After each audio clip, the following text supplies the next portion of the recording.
So a German watch with a genuine history that costs less than a Nomos? Yes, please.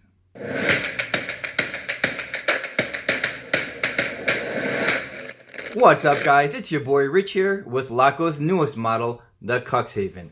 You could say it's a departure from their flagship pilot watches and chronographs, but is it a smart move from their proven successes?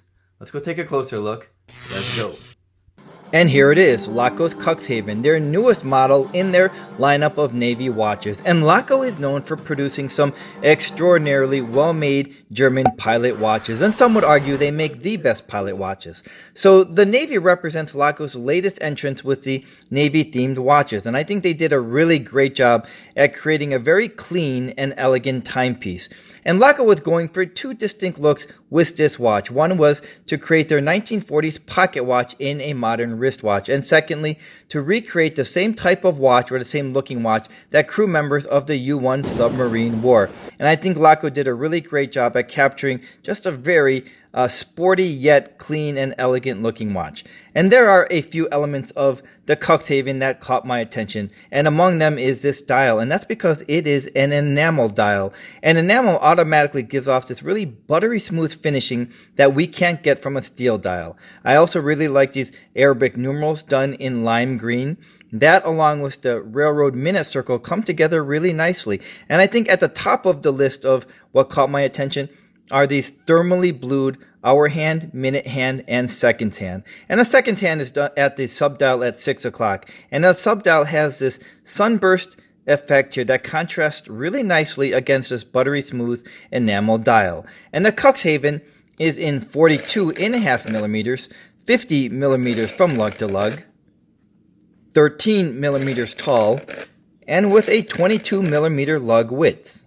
And returning to the dial below 6 o'clock, it says made in Germany. And for those of us who aren't familiar with Laco, Laco is a German company that's been around since 1925 making German watches. And, I think it would be fair to say that German watches are not flashy. They are just really well made and with lots of attention to detail. I might liken it to a Porsche. Porsche certainly isn't nearly as flashy as a Ferrari or a Lamborghini, but extraordinarily well made. And I know this early rant doesn't really have anything to do with the watch, kind of, sort of, but I am trying to explain that German-made watches can be just extraordinarily well made with lots of attention to detail, even though they're not flashy. So the finishing of the Cuxhaven is done mostly in a brushed finishing, a really nice job by Laco.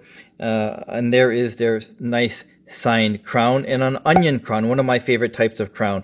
And along the bezel, we see this knurled finishing here, a really nice texture, a really nice look, another really nice attention to detail by Laco. I like that a lot. So on the strap, it is a suede strap, or it could be actually nummuck.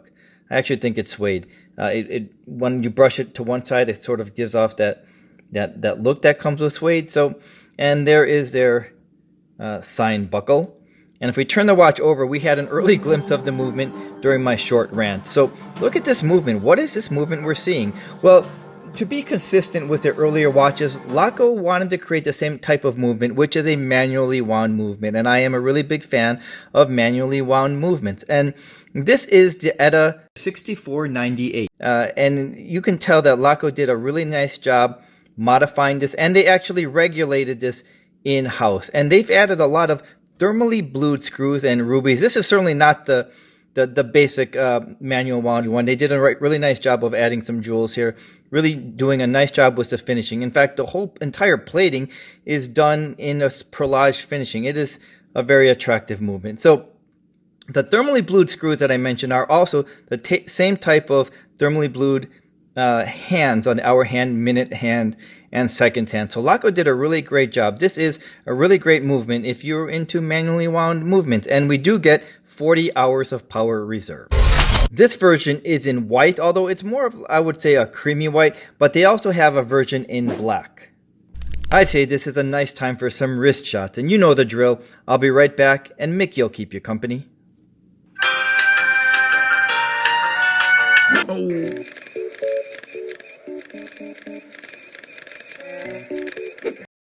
The retail price of the Cuxhaven is $1,190. And for around $1,200, I think this is a really strong value from a genuine German watch coming from a really storied company dating back to 1925. And it is a real German watch company that has a little over 60 workers. And I think at this price point, there is the inevitable comparison to another entry-level German watch company. And the one that comes to mind is the Nomos Club. And I've said this before. I think that the movements of a Nomos are very attractive, though they are not overly complicated. So that is something we have to take into consideration if we're choosing whether it's this Laco or a Nomos. But what I would say is in Laco's favor, it is about a third of the cost of a Nomos, and it comes from a company that is has a much richer history. Certainly, we're not limited to a Laco or a Nomos when it comes to German-made watches, but the Club is the one that comes to mind. And these are factors that we probably have to consider, and these are factors in favor of a Laco if we're choosing a nice entry-level German watch. And we're back with some final thoughts on Laco. Earlier, I drew the comparisons to Nomos. Regarding German-made watches, we certainly have a lot more options out there other than Laco and Nomos. But I would say, for me, Nomos was the gateway to German-made watches with their clever marketing as an entry-level luxury watch with an in-house movement. And then once I got hooked, I started to really respect German watches. And in fact, some of my favorite brands are German-made watches. And I started to expand my horizons. Ironically, Laco has a much more storied and richer history than Nomos. They just don't have the marketing budget that Nomos does. But we true watch enthusiasts definitely know who they are and respect Laco. The Cuxhaven is such a departure from their pilot watches, and my favorite pilot watch is their vintage one. It's a 180 with this very clean look, yet it is very attractive and every bit as well made. I think it will be interesting to see if Laco fans accept the navy lineup of watches. I think it fills a very nice space for Laco with its timeless and classic design. I actually think it's overdue for Laco. I hope it will do well. I think it will do well. Thanks for joining me, and I'll see you the next time. Taco is among one of my favorite German-made. I think I actually said Taco when I meant Laco. But Taco does kind of sound good right now, but we're talking about Laco. Laco may not have the marketing menswear the marketing budget that. And we've got the all-new Laco Cuxhaven. The all-new Laco. Nomos was the gateway to German